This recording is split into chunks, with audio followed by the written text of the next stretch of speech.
po, mga kalingap, ito dapat suportahan natin ng mga charity vlogger sa Pilipinas, iba't ibang lugar, iba't ibang probinsya, Kalampitos, Kaagapay.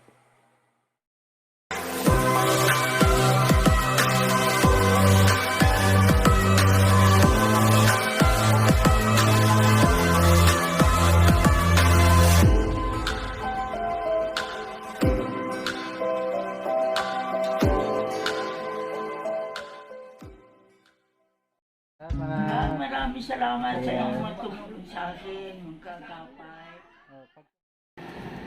Ayan, maraming salamat. Good afternoon po. Ngayon ang video na ito ay tungkol po ito sa ating kay Nanay Aloha, doon or update po sa pinapagawa nating bahay kay Nanay Aloha. And gusto ko lang din po pasalamatan yung mga nagpaabot ng mga munting tulong po sa pagpapagawa ng bahay na ito. Ayan, sa mga nag-donate po, and kay Kapitan, ayan, at sa mga iba pang tumulong, ayan, sa mga tumulong linisin yung patatayuan natin ng bahay ni Nanay Aloha, or yung pinatayuan natin ng bahay ni Nanay Aloha.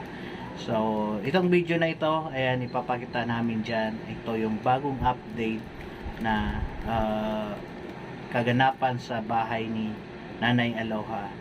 And then, panoorin po natin.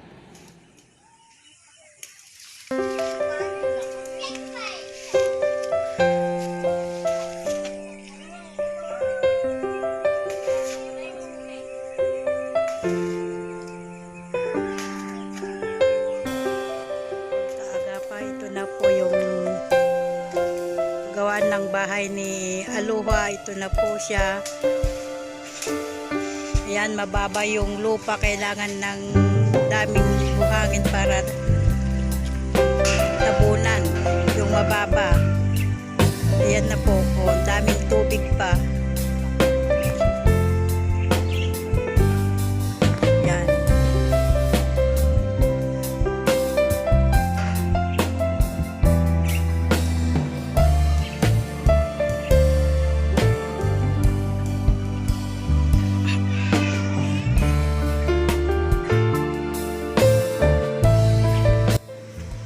Ito na nga mga kalingap, Kaagapay. Ayan, tuloy-tuloy pa rin yung pag-wielding ng ating mga volunteer na kababayan natin dito sa Isabela. Ayan, nagtulong-tulong po sila sa paggawa nitong bahay ni Nanay Aloha. Ayan, maraming salamat po sa pagtulong po na magawa itong bahay ni Nanay Aloha. Yan po, sila po yung mga volunteers natin na tumulong. Yan pa yung mga materials na kailangan ilalagay yan dun sa may bubong. Yan, so kasi itong materials, ayan, donation po yan, kaya kailangan din ng i-welding yan para makabuo tayo ng lalagyan ng bubong. So kapag nabuo na po ito, yun, na tayo, maglalagay na ng bubong. Medyo may kulang pa po sa bubong natin. Ayan, sa mga gusto po pong tumulong, ayan, pwede nyo po akong i-contact.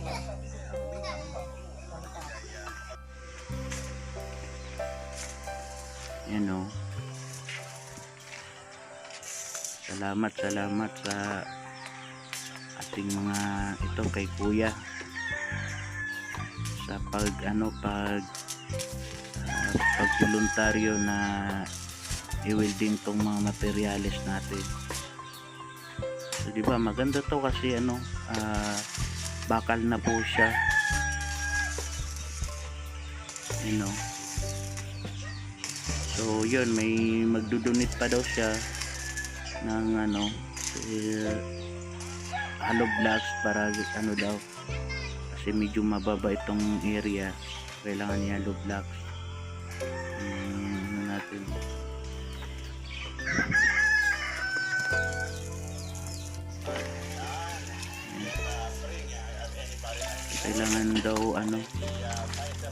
kailangan daw yellow blocks kasi yan medyo nasa mababang area. Yan yung mga bata, nako, yes, kayo dyan mga bata, maanuhan kayo dyan. Ayan, tumulong po yung mga bata, oh. Nagbayanihan po sila dito. Yung mga bata, sila po yung, at si Nanay Aloha, sila po yung naglinis niyan. Nung yung last na video natin, kung nakita nyo, nung bago hinakot dito yung mga materyales, nilinis na po yan ng mga bata at si Nanay Aloha. Parang yun nga, excited daw sila na magkaroon ng bahay si Nanay Aloha. Ayan. Amuluglugan na Londra? Ayan, medyo mababa yung natin dyan area, kaya nagkakaroon ng tubig. And so maganda rin po na lagyan na lang siya ng hollow blocks na yung parang kay Kuya Bal.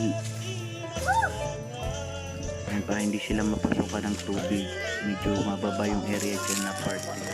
Yan o, nakikita nyo mga kaagapay, medyo mababa nga yung natin dito, yung lupa. So okay lang yan pag nasemento na yan, kasi tatambakan naman yan, okay lang din yan, hindi masyadong hindi naman sabihin natin na nalalagyan niya ng malaking tubig, kasi matatambakan din yan. Ang galing.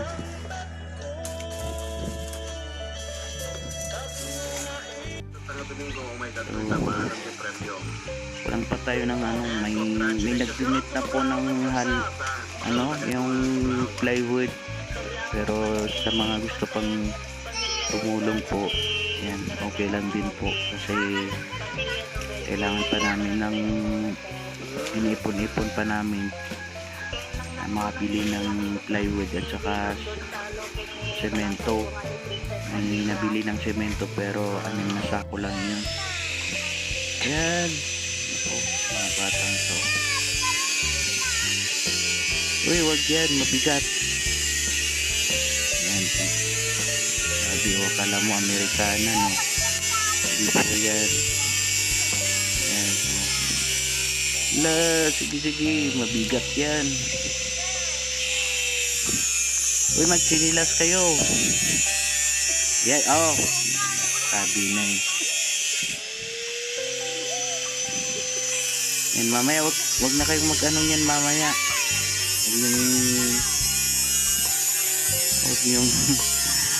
Huwag yung lagyan ng malaking buhangin, hindi nyo kaya, mga batang to. Pero yan po, pamangkin din po yan Nanay Aloha. Sila ngayong nagsabi na gusto nilang, kaya tumutulong sila kasi daw gusto na nilang magkaroon ng bahay tong si Nanay Aloha. Yung Nanay Aloha, maganda po yan, yung anak po niya, yan, nilalagyan nila ng pero yun, kukuha lang daw si ng maghahakot dito ng si Kapitan maghakot ng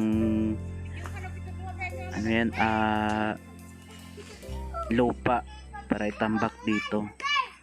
Ito naman mga ito kasi sila mga bata nag-volunteer sila, parang nakita nila si Nanay Aloha na tinatambakan na yun, sila nag-volunteer, yan, tulong-tulong. Yan, parang ginawa nilang libangan din na tambakan ito, pero paanohan daw ito ni patambakan nila ito, kukuha sila ng sasakyan na magtatambak nito. Ayan. So, sana po mga kagapay, ayan,